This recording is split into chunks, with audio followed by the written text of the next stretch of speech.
आपको बुलडोजर से डर लगता है, लेकिन यह निर्दोष के लिए नहीं है, उन्हीं अपराधियों के लिए है जो प्रदेश के नौजवानों के भविष्य के साथ खिलवाड़ करते हैं, जो प्रदेश के व्यापारी और बेटी की सुरक्षा में सेंध लगाने का काम करते हैं, जो प्रदेश के अंदर अराजकता पैदा करके सामान्य लोगों का जीना हराम करते हैं। मेरा दायित्व बनता, मैं यहां नौकरी करने नहीं आया हूं, कतई नहीं। मैं यहां पे इस बात के लिए आया हूं कि अगर वो करेगा तो भुगतेगा भी फिर, और इसीलिए मैं यहां पे आया हूं कि हम लोग उससे लड़ेंगे। ये लड़ाई हमारी सामान्य लड़ाई नहीं है, ये प्रतिष्ठा की लड़ाई भी नहीं है। मुझे प्रतिष्ठा प्राप्त करनी होती तो मुझसे से ज्यादा प्रतिष्ठा अपने मठ में मिल जाती है, कोई आवश्यकता नहीं मेरे लिए। लेकिन इस प्रकार के गुमराह भरे तथ्यों को लेकर क्या बातें हैं आप लोग बोलते हैं, इस प्रकार के अनावश्यक बातों की तरफ आप ध्यान कर, आप इस प्रकार की चर्चाएं करते हैं। लेकिन मैं कहना चाहूंगा, और अंत में मैं केवल एक ही बात कहना चाहूंगा, एक काट की हंडिया बार बार नहीं चढ़ने वाली है, तो उसका समय पूरा हो गया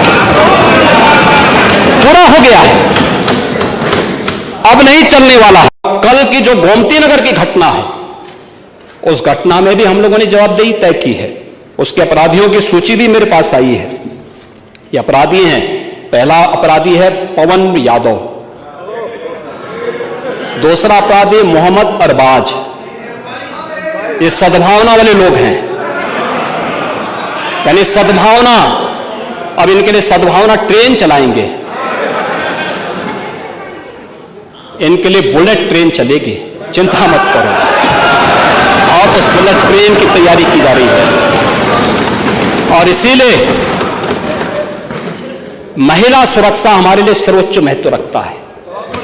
हमने इस बात को पहले दिन कहा है, कोई खिलवाड़ करेगा तो उसका खामियाजा भुगतेगा। हम लोगों ने इस बारे में हम लोगों ने आश्वस्त किया, एक एक बेटी को, एक एक बहन को हम लोगों ने इस बात के लिए आश्वस्त किया है। और मैं फिर इस बात को कह सकता हूं, इस घटना को हमने गंभीरता से लिया है, और गंभीरता से लेने का परिणाम है पूरी चौकी को सस्पेंड किया है, इंस्पेक्टर को सस्पेंड किया है, डिप्टी एसपी, एडिशनल एसपी और डीसीपी, इन सबको वहां से चेंज करके इनके खिलाफ भी कार्रवाई हमने प्रारंभ की है।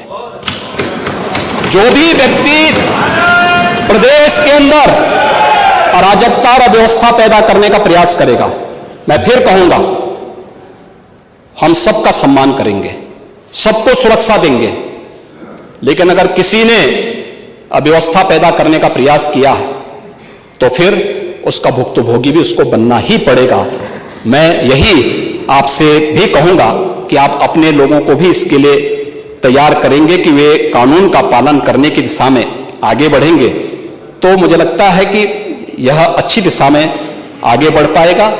अयोध्या का यह मामला है जिसमें अयोध्या में मोइन खान, जो समाजवादी पार्टी का नेता है, अयोध्या के सांसद की टीम का सदस्य है, 12 वर्षीय एक नाबालिग बच्ची के साथ दुष्कर्म का कृत्य में शामिल पाया गया।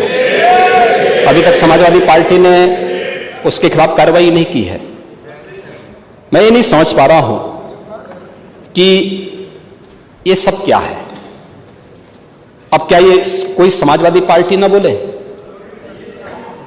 आपका एक्टिव मेंबर है, आपके सांसद के साथ बैठ रहा है, खा रहा है, उनके साथ चल रहा है, लेकिन इस प्रकार के, और यह अति पिछड़ी जाति से जुड़ी हुई एक बालिका से जुड़ा हुआ मामला है, और इस प्रकार की घटिया हरकत में वह लिप्त है, लेकिन तब भी उसको हल्केपन से उड़ाने का काम होता, यानी हल्केपन से लेने का काम होता है।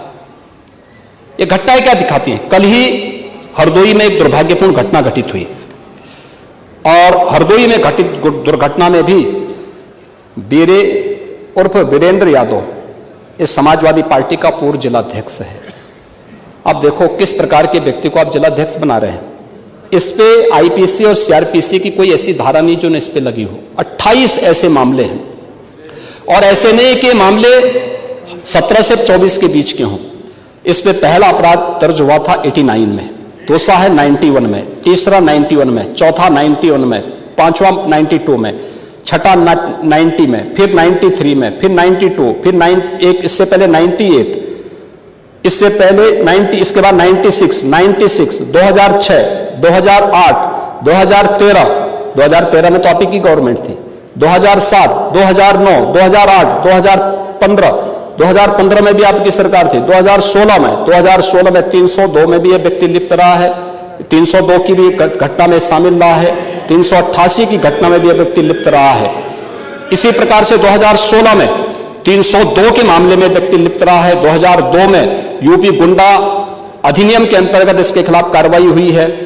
ऐसे ही इसके खिलाफ फिर 2002 में भी इसके खिलाफ गुंडा एक्ट के अंतर्गत कार्रवाई हुई है। 2017 में यूपी गुंडा एक्ट के अंतर्गत इसके खिलाफ कार्रवाई हुई है और फिर 2017 में भी इसके खिलाफ कार्रवाई हुई है।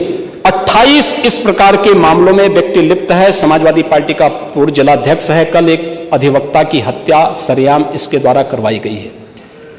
और इस प्रकार के अपराधियों को आप कहते हैं साहब गोली मार रहे हैं, क्या माला पहनाएंगे क्या? मुझे आश्चर्य होता है। अब इस प्रकार का तो ये ताजा उदाहरण है, इस समाज के लिए सबसे बड़े कलंक है, इस समाज का कोड है और इस कोड को जब तक हटाएंगे नहीं तब तक उत्तर प्रदेश की स्थिति को ठीक करने में कठिनाई होगी।